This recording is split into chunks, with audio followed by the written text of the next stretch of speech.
اعوذ باللہ من الشیطان الرجیم بسم اللہ الرحمن الرحیم۔ نبی کریم صلی اللہ علیہ وسلم کی ذات رحمت للعالمین ہے،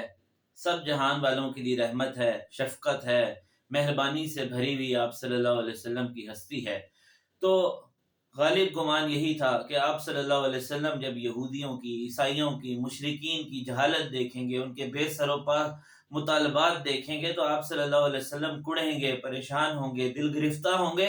کہ یہ لوگ ایمان کیوں نہیں لاتے۔ تو اللہ تعالیٰ آپ صلی اللہ علیہ وسلم کو تسلی دے رہے ہیں کہ انا ارسلناک بالحق، ہم نے آپ کو برحق دین دے کر بھیجا ہے، بشیرا،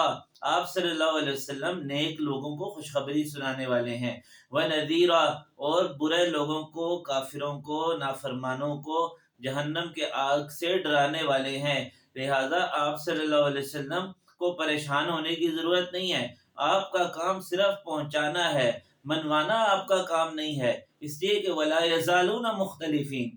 یہ لوگ جو ہیں ہمیشہ اسلام اور کفر کے اختلاف میں مبتلا رہیں گے، کافر دنیا سے ختم نہیں ہو جائیں گے، اور کچھ لوگ اللہ تعالیٰ پر ایمان لانے والے ہوں گے، کچھ لوگ ایمان نہیں لے کے آئیں گے،